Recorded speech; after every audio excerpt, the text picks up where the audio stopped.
Hi, this is Andre. This is part one of the Third Beebo Periodic Report. Beebo is a modular touchscreen stompbox ecosystem, and I've been doing occasional updates on its state of development. Beebo is in constant flux, and the software is always changing and being modified. This is the third installment that I have done for Beebo. I'm dividing this particular one into two separate videos because they kind of cover different territories. The one you're watching now, this first one, is going to look at integrating Loopler into the larger Beebo ecosystem. As I've mentioned before, Beebo is not really conceived as a live looping device first and foremost. It's a modular environment that has dozens of modules, of which the Loopler module is one of them. But this is the first Beebo video I've done where we actually go outside of Loopler and start looking at some of the other modules that are available in Beebo and how we can have those interact with Loopler. So in Beebo, there are basically three relationships you can have with other modules. You can send the modules into the looper to color the sound as it's being recorded. You can put modules after the looper so that you can process the entire loop with the sound. And if you're feeling adventurous, you can also put something in the actual feedback path itself, which can get some very interesting but also kind of dangerous and chaotic sounds. We're going to look at all three of those possibilities in this first installment. All right, when you fire up the Beebo, this is what we start with. This is a blank modular playground. So we have 4 audio inputs here and 4 audio outputs here. And we're not getting any sound right now because nothing has been routed to anything else.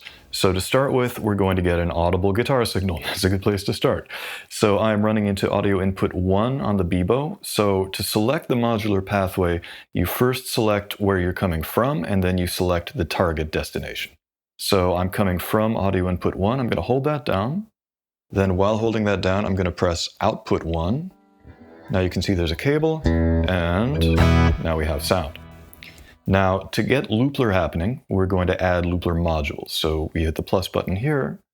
This gets us into this big directory of different modules, and there's dozens of things, as you can see. You can look alphabetically. For me, the fastest way, if you go over here to the right-hand side, there are different categories of modules. Loops is what we're after. So we select loop common in. And there we go. Now we're going to add the output for the Loopler, loop common out. There we go. So that's our loop input, that's our loop output. I'm also going to add a VCA, a voltage controlled amplifier, for reasons that will become readily apparent pretty soon.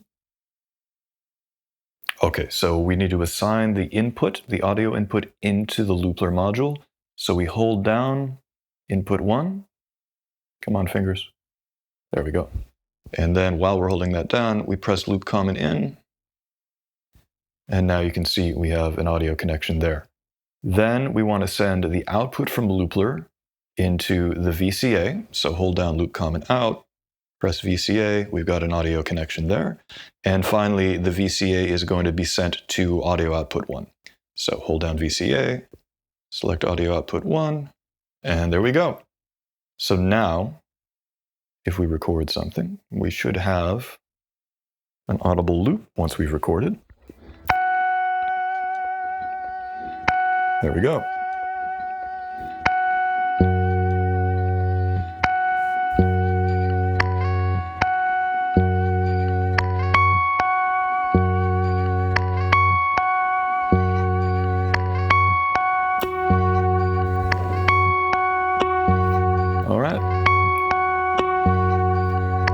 That's fine for now, I guess. Now, the VCA lets us control the audio output of the Loopler separately from the live guitar, and also separately from anything else, because as you'll see, we're going to build up a lot of different audio pathways here. There are components within Loopler that you could assign for that too. I find it easiest just to have a VCA. What you can also do is if you select this and then that, you can assign it to a MIDI control. So I have the Arturia Beat Step running just directly via USB into the Beebo, and I want to assign this first VCA to this controller knob. So I press MIDI, it blinks because it's waiting for a command, and now we've assigned. Go back home.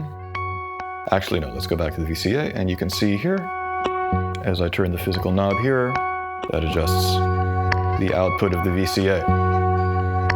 I'm going to move these out of the way just so that we have a little more space to work with. And I'm going to turn this down for right now. So when it comes to effects and looping, one of the perennial questions is, do you put the effects before the loop or after? And the answer is it depends on what you want to do. The analogy I like using is that if you have effects before a looper, then the effects are like different colors that you can paint with, different colors on a canvas.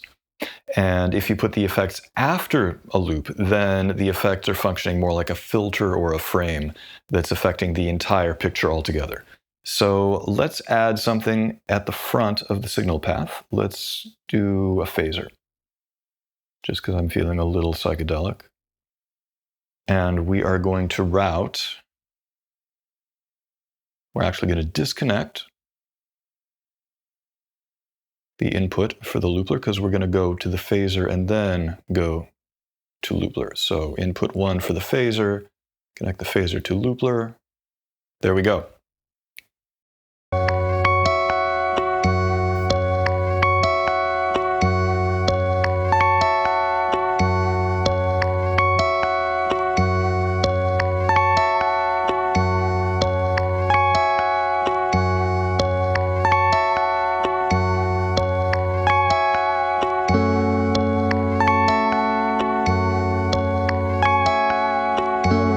There we go. And because the way I have this routed, we're hearing the dry guitar more than anything else when we're overdubbing, but when it comes back in there, in the loop, you can totally hear the phaser is active. Now, we could also do this. We are going to disconnect the phaser from all this, go back. We're going to reconnect directly to the loop input, and we're going to put the phaser in between the loop common out and the VCA. So we're going to disconnect the direct path from Loopler to the VCA. And we're not hearing anything right now because we've disconnected that signal. And we're going to disconnect that as well.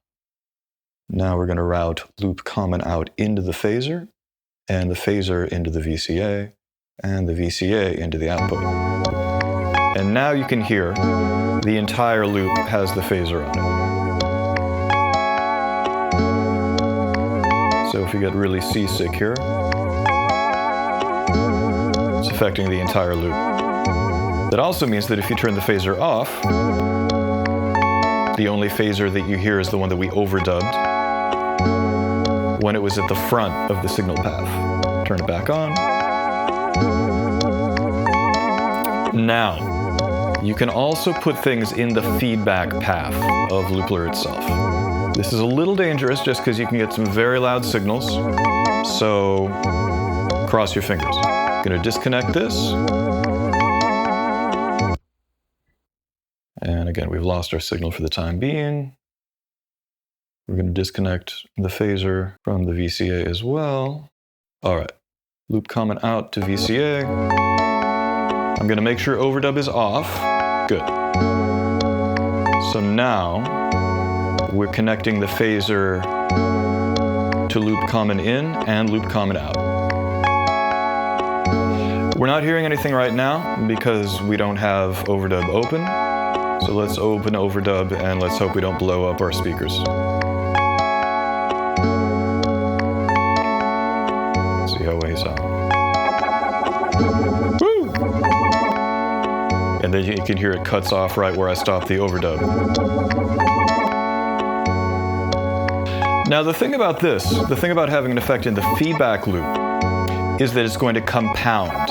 In other words, if you leave each overdub open, then each successive pass through is going to add another layer onto the loop. This is easier to demonstrate than describe, so here we go.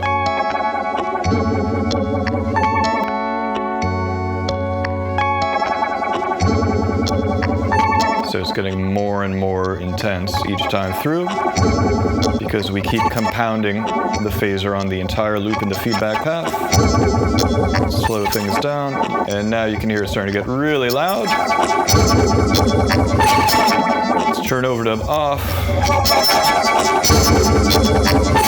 Woo!